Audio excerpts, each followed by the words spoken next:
हाँ बच्चों, KN Maurya classes में आप लोगों का स्वागत है। आज हम लोग क्लास 12th में चैप्टर 13 का पार्ट 15 पढ़ा जाएगा और बहुत ही महत्वपूर्ण टॉपिक आज हम लोग पढ़ेंगे, effect of temperature of plants and animals. ताप का जो प्रभाव है पौधों पर क्या पड़ता है, प्लांट लाइफ में टेम्परेचर का क्या रोल है, क्या इफेक्ट है, किस तरह से ताप जो है क्लाइमेटिक फैक्टर का, जलवायु कारक में जो ताप है उस ताप का प्रभाव पौधों पर किस प्रकार, किन किन जैव प्रक्रियाओं पर, किस तरह के बिहेवियर पर पड़ता है, उसी तरह से एनिमल पर टेम्परेचर का इफेक्ट, दोनों पर आज पढ़ा जाएगा। तो चलिए चलते हैं हम लोग। आज ये आपका टेम्परेचर इफेक्ट ऑन प्लांट जो है, effect of temperature on plant, पौधों पर ताप का प्रभाव। तो सबसे पहला effect of temperature on structure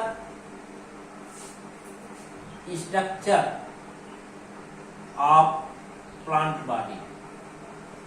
structure of plant body, पादप शरीर संरचना पर टेम्परेचर का प्रभाव पड़ता है।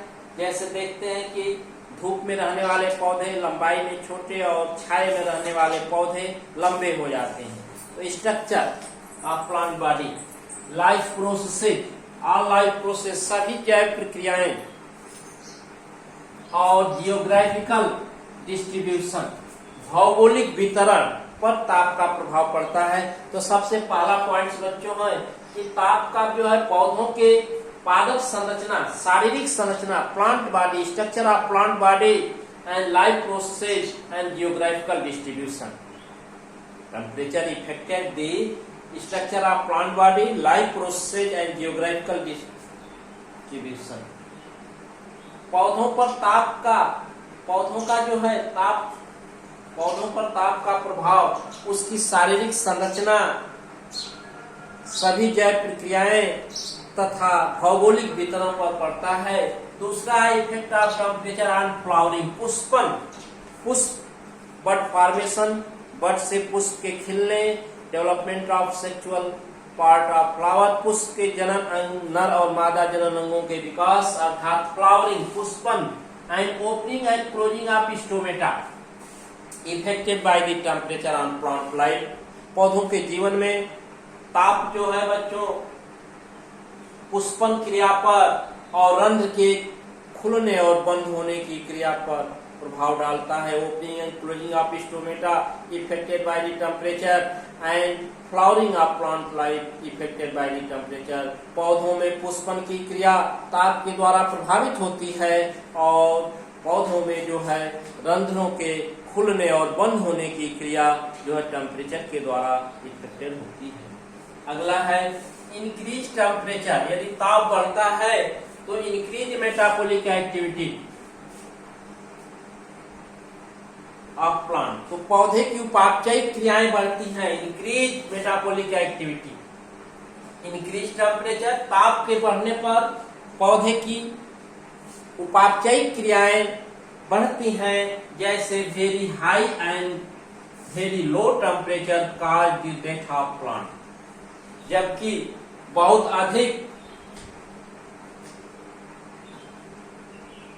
अधिक और बहुत कम ताप में जैसे प्रोटीन और जीव द्रव्य का विघटन हो जाता है, उधर क्लॉटिंग हो जाती है और पौधे का जीवन क्या होता है, खतरे में पड़ जाता है, उनकी डेथ हो जाती है। Effect of temperature on photosynthesis, देखते हैं ताप का प्रभाव प्रकाश संश्लेषण क्रिया पर। पौधों में प्रकाश संश्लेषण क्रिया मुख्य जैव प्रक्रिया है, उस पर प्रभाव पड़ता है। रिस्पायरेशन, श्वसन पर प्रभाव पड़ता है। जैसे देखा जाए कि each 10 degree Celsius increase temperature, प्रत्येक 10 डिग्री सेल्सियस ताप बढ़ने के साथ साथ जो है रिस्पायरेशन जो है रेट डबल हो जाता है। रिस्पायरेशन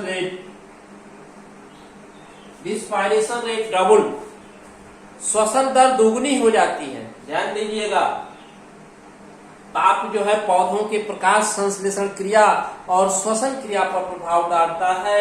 यदि प्रत्येक 10 डिग्री सेल्सियस इंक्रीज टेम्परेचर बढ़ाया जाए ताप तो श्वसन दर दोगुनी हो जाती है, रिस्पायरेशन रेट डबल।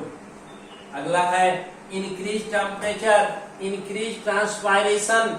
यदि ताप बढ़ता है तो पौधे में ट्रांसपायरेशन जो है वाष्पोत्सर्जन, ट्रांसपायरेशन माने वाष्पोत्सर्जन, जलहान की क्रिया क्या हो जाती है, बढ़ जाती है, वाष्पोत्सर्जन क्रिया बढ़ जाती है, जिससे एक्सेस वाटर लॉस का अधिक जलहानि का कारण ये बनता है, जिसके कारण विल्टिंग ऑफ प्लांट पौधे मुरझा जाते हैं। अर्थात increase temperature causes the increased transpiration, cause the excess water loss and often the wilting of plant life, और पौधे के जीवन में मुरझाने की क्रिया अर्थात पौधे मुरझाने लगते हैं। बच्चों, इफेक्ट ऑफ टेम्परेचर, ताप के प्रभाव से ही कार्य वर्नलाइजेशन, वसंतीकरण की क्रिया वर्नलाइजेशन उत्पन्न होता है। वर्नलाइजेशन शब्द का प्रयोग लाइसेंको नामक वैज्ञानिक ने 1928 ईस्वी में effect of low temperature on seed use the word vernalization. कम ताप के प्रभाव, बीज पर कम ताप के प्रभाव के लिए वर्नलाइजेशन शब्द का प्रयोग किया, अर्थात वर्नलाइजेशन इज डिस्कवर्ड बाय लाइसेंको इन 1928। वसंतीकरण क्रिया की शब्द का प्रयोग 1928 में लाइसेंको नामक वैज्ञानिक ने किया था। अब बच्चों, ये वर्नलाइजेशन वसंतीकरण है क्या? एक गेहूं शीतकाल में बोया जाता है और वो ग्रीष्म काल में पककर तैयार होता है। एक ग्रीष्म काल बसंती गेहूं को बोया जाता है और वो भी गर्मी में ही पककर तैयार होता है, लेकिन शीतकालीन गेहूं का जो है पैदावार प्रोडक्शन अधिक होता है, तो इस बसंती गेहूं को जो है 24 घंटे तक 3 से 4 डिग्री सेल्सियस तापक्रम पर रख दिया जाता है। उसके बाद इसको उस शीत गेहूं के साथ ही बो दिया जाता है, तो वह गुण जो है इसमें आ जाता है। इसी क्रिया को क्या कहते हैं? वर्नलाइजेशन, वसंतीकरण। तो बच्चों, ये ताप का प्रभाव रहा। अगला है ये लाइसेंको टेम्परेचर इफेक्ट हम लोग देखें। अब effect of temperature on animals, अब जंतुओं पर ताप का क्या प्रभाव पड़ता है? तो मेन पॉइंट्स है जो पौधों पर ताप के प्रभाव के, उसी तरह से जंतुओं पर भी ताप का प्रभाव पड़ता है। सबसे पहला है डिस्ट्रीब्यूशन, वितरण पर, उसके हैबिटाट, रहन सहन पर ताप का प्रभाव पड़ता है। दूसरा है रिप्रोडक्शन, प्रजनन, जनन। जानते हैं कि सभी जीव अपने जैसे जीव उत्पन्न करते हैं, इस क्रिया को जनन कहते हैं। तो जनन में ताप का सबसे महत्वपूर्ण भूमिका है। जैसे स्पर्मेटोजेनेसिस, शुक्र जनन की क्रिया के लिए बॉडी टेम्परेचर से कम तापक्रम की आवश्यकता पड़ती है। तो टेम्परेचर इफेक्ट ऑन रिप्रोडक्शन। अगला है सेक्स डिटर्मिनेशन, लिंग निर्धारण, मेल सेक्स और फीमेल सेक्स, लिंग निर्धारण, मेल पार्ट और फीमेल पार्ट के निर्माण में भी टेम्परेचर का अहम रोल होता है। बिहेवियर, व्यवहार पर भी टेम्परेचर का प्रभाव पड़ता है। जैसे आप बिहेवियर, व्यवहार में गर्म प्रदेश और ठंडे प्रदेश में रहने वाले के बिहेवियर में परिवर्तन आते हैं।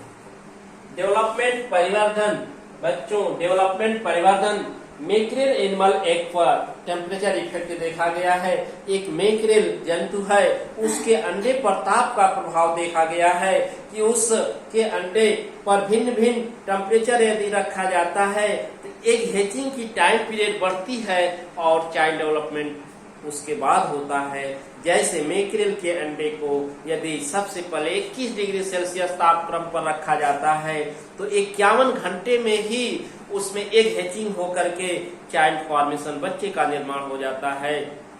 जबकि उसी मैकेरेल जंतु के अंडे को यदि 12 डिग्री सेल्सियस तापक्रम पर रखा जाता है तो 150 अर्थात 150 घंटे के पश्चात जो है एग हैचिंग होती है और चाइल्ड फॉर्मेशन होता है। इस तरह से इस डेवलपमेंट परिवर्धन के अंतर्गत हम देख सकते हैं मैकेरेल जंतु के अंडे पर ताप के प्रभाव को, कि इस मैकेरेल एग को 21 डिग्री सेल्सियस तापक्रम पर रखा जाता है तो एग हैचिंग 51 घंटे पश्चात जो है चाइल्ड बनता है, जबकि इस अंडे को 12 डिग्री सेल्सियस टेम्परेचर पर रखा जाता है तो एग हैचिंग में 150 घंटे लगते हैं और 150 घंटे में चाइल्ड फॉर्मेशन होता है।